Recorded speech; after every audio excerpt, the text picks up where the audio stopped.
문제 6번을 보겠습니다. 분수 168분의 33에 어떤 자연수를 곱하여 유한소수로 나타내려고 한다.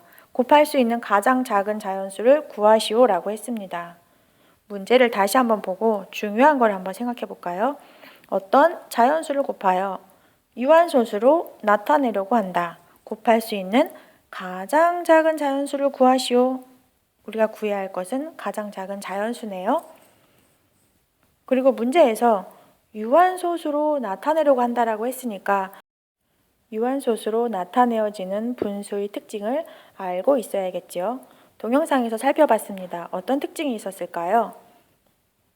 기하분수에서 분모를 소인수분해 했을 때 소인수가 2나 5뿐인 분수를 우리는 유한소수로 나타낼 수 있다는 것을 공부했습니다. 168분의 33을 약분해서 좀 간단하게 만들어 봅시다. 작은 숫자 33을 봅니다. 3 곱하기 11. 그러면 3이나 11 중에 168을 나눌 수 있는 게 있을까? 먼저 3으로 한번 볼까요? 3, 5, 15, 3, 6, 18 되겠네요. 3, 5, 15. 그럼 1 남죠?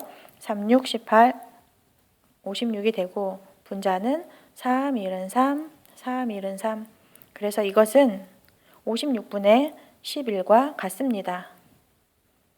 이제 분모를 좀 더 간단하게 표현해 볼까요? 소인수 분해를 이용해서 56은 7 곱하기 8, 7, 8, 56. 다시 8은 2 곱하기 4, 4는 다시 2 곱하기 2. 그럼 이것은 2가 하나, 둘, 3개가 있으니까 거듭제곱을 이용해서 2의 세제곱 곱하기 7분의 11로 나타낼 수가 있겠네요.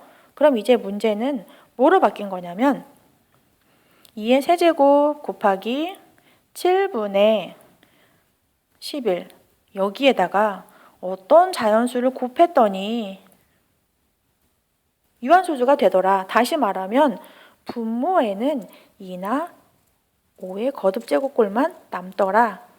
그럼 여기서 없었으면 좋겠는 숫자가 있습니다. 선생님은 요 7이 없었으면 좋겠습니다. 7을 곱해주자. 그러면 이렇게 약분할 수 있겠지요. 그래서 답을 7이라고 쓰고 싶습니다. 그런데 좀 찝찝합니다. 이건 왜 있었을까? 답이 7이라면 그냥 쓰면 되는데 가장 작은 자연수? 마치 여러 개 숫자 중에서 가장 작은 것을 골라서 써. 이런 말 같잖아요. 그럼 7 말고 다른 게 또 있다는 말인가? 7하고 약분이 돼야 되는 거니까 7은 반드시 있어야 하는데 7 말고 그러면 이 뒤에 곱하기를 더 해볼까요? 7 곱하기 2 가능할까요? 약분할 수 있겠네요. 7 곱하기 3도 가능하네요. 그렇다면 7 곱하기 어떠한 숫자? 다시 말하면 7의 배수는 다 되는 거네. 7의 배수가 다 되니까 그 중에서 가장 작은 7이 답이구나. 그래서 얘를 찾으라고 하는 문제였구나. 그러면 좀 확신을 가지고 답을 쓸 수 있겠지요.